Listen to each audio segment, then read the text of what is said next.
See, in a day long, 2-day, 3-day workshops we get deep into what Richie spoke about, self-doubt and insecurity. Because, for a day, how many thoughts do you think we have for a day? We have 70,000 thoughts. Of that 70,000, 80% is negative. And the first thought you embrace when you get out of the brain is very critical for your work. If you can't have a powerful, positive thought about the future, but dwelling on the past, what happened yesterday, stay in the bed and cultivate that thought before you step out of the room, of your bed. It's very important to monitor your thoughts. It's like going to a buffet. You go in a buffet every day, lunch. You pick what you want to eat, right? So I'm sure Richie has followed some of that. But briefly I want to tell you, monitor your thoughts. Very, very important. Because your thoughts can bring you down or they can push you up. Yes. Next question is to Reverend Nelson. He's a theologian. He's the man of the hour, Reverend, if these people were your congregation, what would be 2 things that you have, 2 messages you have for them as they go back to their communities? Okay, thank you. As you all know, my name is Reverend Jason Antwerp, pastor of the Grand Church of Christ. Presently, I'm pastoring congregation of North and South members. God is faithful to that you have a message for this particular congregation. Assuming these are my congregation, first of all, I will emphasize on religious tolerance first because of the nature of our environment here, pushing religious. Actually, absolutely there is nothing that will happen particularly in this northern part of Nigeria devoid of religious element. So for me, as a seasoned theologian, a religious leader, I will first of all embrace religious tolerance, preach peaceful coexistence, emphasizing ecumenism among all the religious beliefs groups we have in the land. Secondly, I will use my pulpit as a pastor to see what are the needs of the society. So presently I'm studying a course doing my PhD in the Calabar State University here on a very interesting course on religion and society. How can the church move into the society and make positive impact? That's the course I'm doing my PhD. What are the needs in the religion? What are the needs in the society? So as a religious leader, how will I make positive impact in the society? So I'm looking at it through youth and women empowerment. How will I achieve this? I decided to initiate and influence, even in the College of Education. I have a platform to teach this same course, ecumenism and religious dialogue. The College of Education of Calabar State. We influenced the curriculum of the church, and the course was implemented, and the 100 course on religious, ecumenism and religious dialogue is a course in the College of Education and Religious Department, Sarah Department particularly, and making a very positive impact. In fact, there is always a positive result. Thank you, Reverend Kelson. Reverend Kelson has a lot of power, right? Yes. He's in the highest level of education. Should I be doing a one-on-one with him? Yes. Yeah. Will I get his number and stay in touch with him the next time, or before we come to Taraba, he's going to support us with our work. He mentioned 2 things that's very dear to me: religious tolerance and gender and dialogue. Thank you. Profound messages. Thank you. So on my right is Statute. Okay, this is Statute. I was so impressed by him with 2 little children. One stayed with his wife all through this program. Thank you so much. What does that tell you? How How many of us would get up and say, oh, I have a baby, I can't come, it's inconvenient. But he came. So let us give him a hand. So when we talk about religious freedom in Nigeria, I'm not an expert on Nigerian constitution, but I'm also a lawyer. It is my understanding that Nigerian constitution it's enshrined in the constitution that there's freedom of expression and thought. Yes, ma'am. Yeah. But what we are seeing in some of the states is a stifling of their freedom of expression and thought. So what is the disconnection between the law and the enforcement and the state as a guardian of all the three for the benefit of the citizens? Is there a disconnect? Well, thank you very much for the question, and also thank you for having me here. My name is Satikite, and I am a yoga practitioner, private yoga practitioner. Out of the question, the problem is religion, especially in the northern part of Nigeria. That is where this is happening.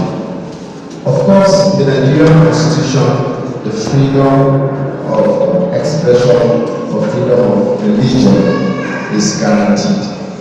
It is there, and in fact, it ought to be enforced day in, day out. And there is room for that enforcement. But when we come down, especially the northern part of Nigeria, we have some restrictions because of how religion has come to dominate several aspects of the society. And in fact, in some areas, even the government cannot do anything about it. They see it and there is something they can do about it. But the constitution is there. And another aspect, another reason why this is happening is awareness. Thank you for this kind of platforms. Is awareness. There are many people who don't even know that it is their right to choose their religion. Many people don't know that it is their right to practice their religion, to manifest their religion.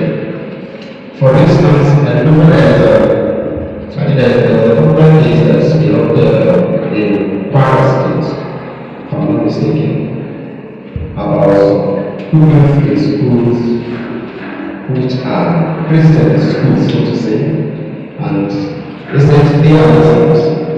In Muslims, they have a particular way of dressing.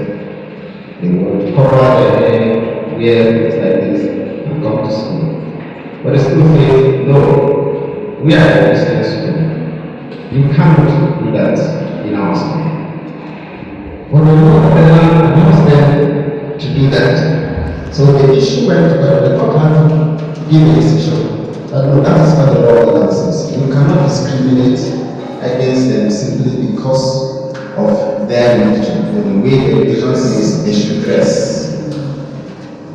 And so there are instances, and those kind of decisions actually help in bringing stability.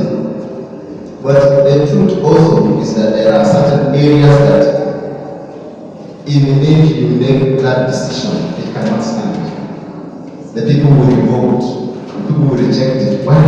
Because of the problem of religion.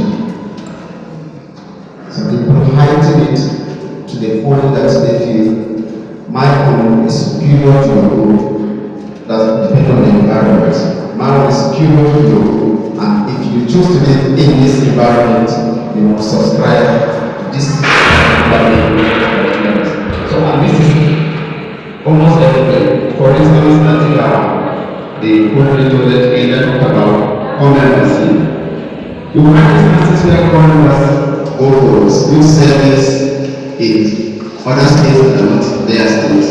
And when they go there, they experience certain strange interferences to their religious rights. Oh, because you are here, the majority religion here is this, so you cannot actually practice your faith the way you used to do it in your own area. And you have to comply because what may follow that will not be done. So there are several factors that actually hamper the enjoyment of the rights that the Constitution provides. And the main one is religion. Remember the Reverend is here, he understands what is happening.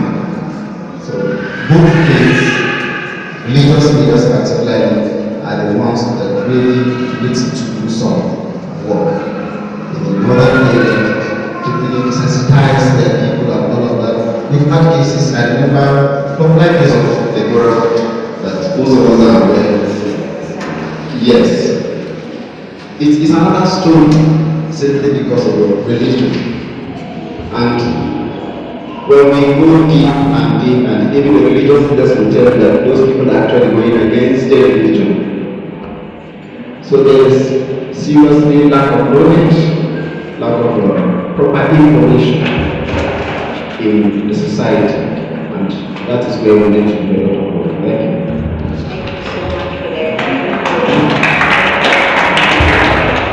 Thank you. Reverend Harrison, you said religion is beautiful when we live. Is it religion crosses over from the personal to the state?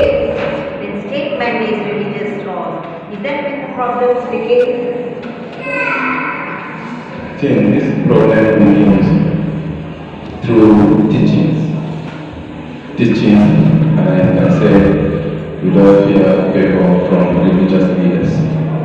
Some of the religious leaders don't even actually know what they are teaching their followers. They teach what they think is right. Sometimes they teach what they think in their own view or in their own context. Sometimes even contrary to the real tenets of that belief. We can find that in Christian religions. Some of the preachers that we have nowadays, particularly online preachers, some of these oriented new generation churches that focus on emotional preachings, prosperity gospel preachers, and sometimes some more extra or we have history. They will tell you don't eat this, don't wear this, don't do this, and all of this. So we also, some of these problems started with the manner, the way we talk, and the way we teach our followers. Some will tell them that even you don't relate, there is no fellowship between light and darkness. Some of these Christian teaching, there is no fellowship between light and darkness. And that means they are referring to people holding a different belief and view from yours. They refer to them as unbelievers. So that unbelievers to them, you don't always deserve any equal treatment. You should rather be eliminated out of the person because you don't belong to your own group or your own belief. These are some of the teachings we have. We have that in Christianity, we have that in Islam too. They will say if you are not an Israel, if you are not a Muslim, you don't deserve any special treatment. You should be treated as an infidel. So you do teachings. So what do we do? How do we remedy to salvage our society from this evil predicament? Is for us religious teachers to quiet our teachings. We should emphasize, as I said earlier, religious tolerance, to preach peaceful coexistence, and above all, this movement of religious freedom, as our brother said, was already enshrined in our Nigerian Constitution. So we should preach what the country constitutionally gives us power to. What about the issue of the followers, the congregants who come to the mosque and church? Is it conducive to them to question this theology? Because if you always wait from the top down, it is a long way. You are waiting forever, right? What about the bottom? Can we say, hey, Imam, or hey, Reverend? That doesn't sound good. How risky is that for these people to do that? Good, that's another thing. Some depending on tradition and doctrine of particular religion, as I said, in my own context, we have a platform where a member can be taught and allowed to ask questions through Bible studies, through seminars, symposiums, and workshops. We give room for members to ask questions in any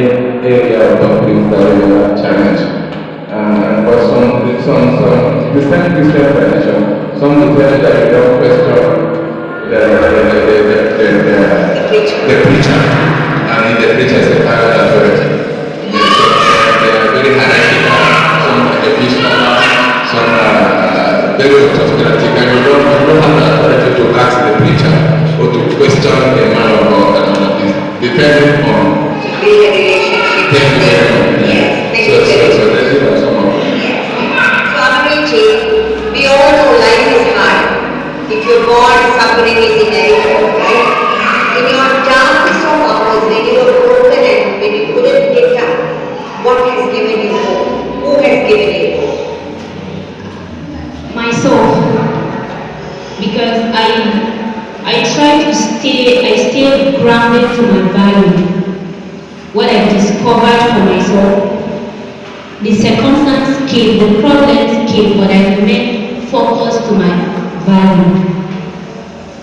When you want to achieve a certain thing, you should be certain that come what may, you know what you want to achieve.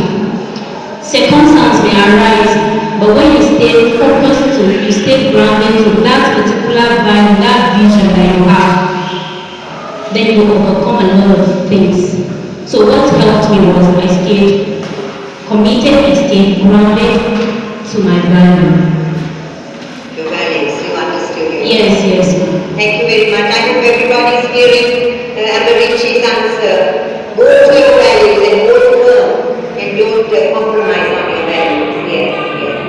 Ma, you say that you stayed at home because you want to raise your children. And you just didn't stay just at home, you started a business. Who supported you? Did you have support from your family? Your husband in particular?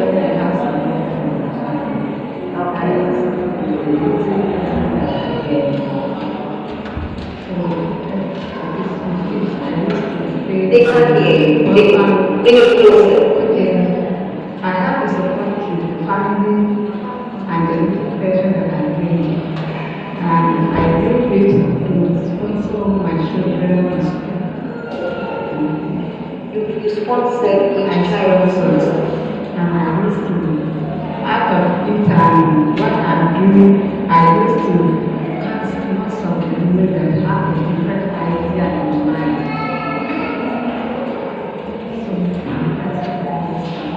And sometimes I used to go out if I had to be in other countries.